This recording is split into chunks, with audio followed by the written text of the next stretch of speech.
Right. Good evening, everyone. My name is Brian Woods, and I am the Group Vice President of Franchise Development at Neighborly Brands. Neighborly, we're the largest franchisor of home services. We have over 5,500 franchise locations across many different housing services. We have 19 different franchise concepts. So for today, I wanted to talk specifically about two. But before I do that, I also want to just mention that as a franchisor, I am also a franchise owner as well, not with a Neighborly brand. Actually, I have a corporate cleaning business, but the fact that I get the opportunity to talk to many people every single day about the beauty and the benefits of franchising, and Tarek just talked a lot about that, it made me go into franchising myself. So I actually live this as well. So franchising by name, franchising by night. So back to names, right? So again, 19 different concepts, but today I'm going to talk about two.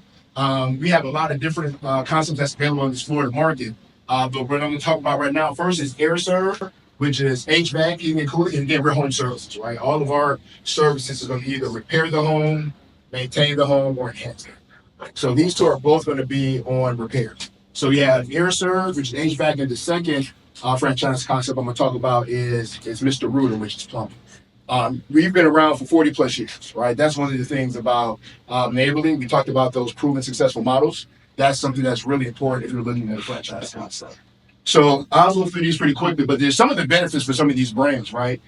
We have a lot of recurring revenue streams with our brand. So you have an opportunity to get to the home at least twice a year with most of our brands. We have great territories, right? We really take the time to focus on getting right territories based off of median household income, population, and single family households. Very scalable, right? The home service space, low barrier to entry, is very highly fragmented, which allows you to come in and grow quick. Recession resilient, right? We know there's a lot of uncertainty in the economy right now. There's a lot of things that have people a little shaky about whether they're going to go into business. But we all know that home services is not going anywhere, right? How many people have the home and had to have someone come to their home to fix something, right? Just about everybody in this room. So again, this is something that's recession resilient. Pro trading, right? This is something that's really beneficial because Neighborly, since we have 5,500 franchise locations, we negotiate the best possible pricing for all goods and services for our franchising. So there's a lot of talk about tariffs, raising prices, right? Our group helps our franchise owners navigate to that and minimize their risk for any price changes. And then executive ownership model. This is really key, right? I want everyone to understand the home services, you do not have to have home service experience, okay? We are looking for leaders, right? Someone who can actually retain a team, recruit a team, manage to the numbers, and then also be able to execute a marketing plan.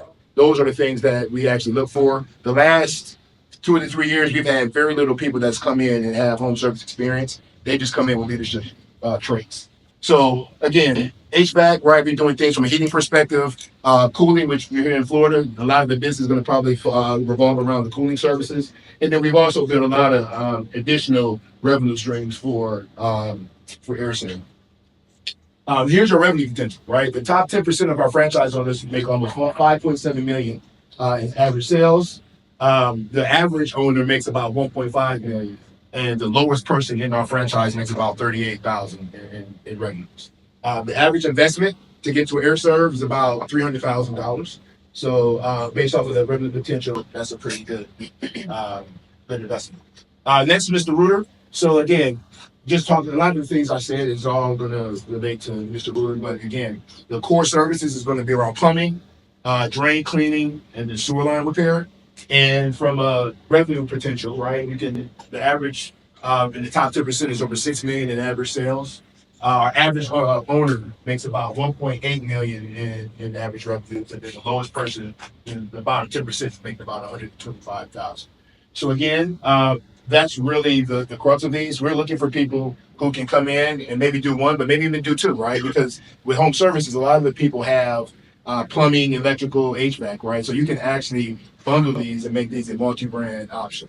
So with that, these are the other leaders. If you want to connect with me, if we don't connect afterwards, I'll use my QR code to LinkedIn. Please feel free to connect with me on LinkedIn, and we can have some conversations after. Thank you.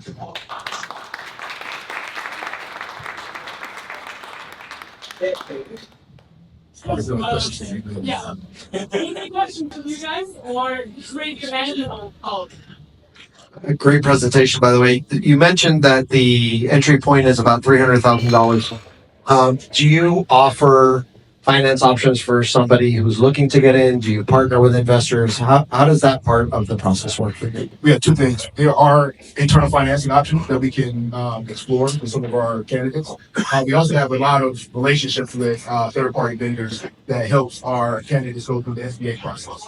Right, since that investment is around 250, 300,000, that's a good price point for a lot of SBA loans. So we have them work with folks who can either get SBA or you actually work with people who have the 401, right? If you have a 401, there is investment that costs allows, right? And so you can roll over your 401 to your business without being a tax penalty, and we have it so that.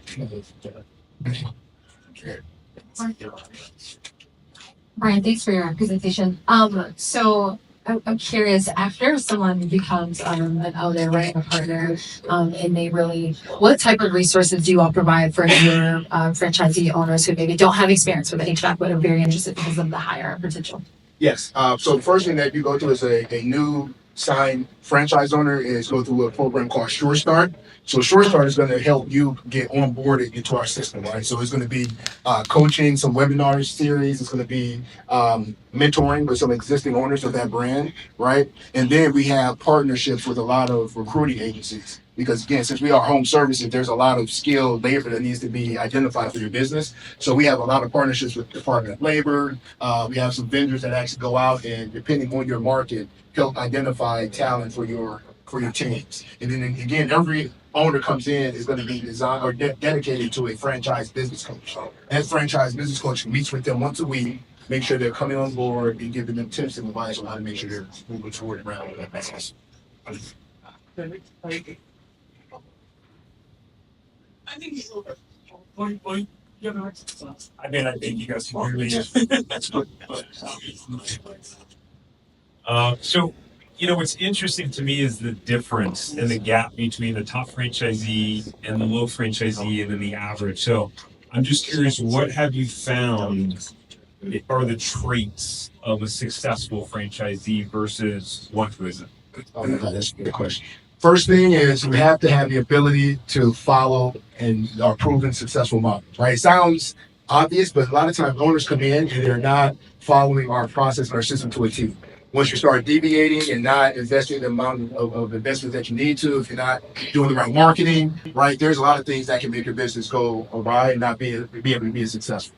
That's one. The second one is you have to just have grit, right? You have to want to be able to be successful in your business, right? We can give you the tools, we can give you the plan, but you have to actually go out there and make it happen as a business owner.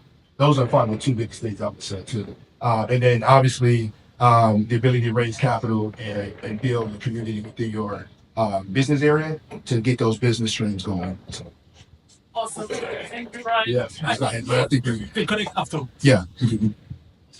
Thank you. Yeah.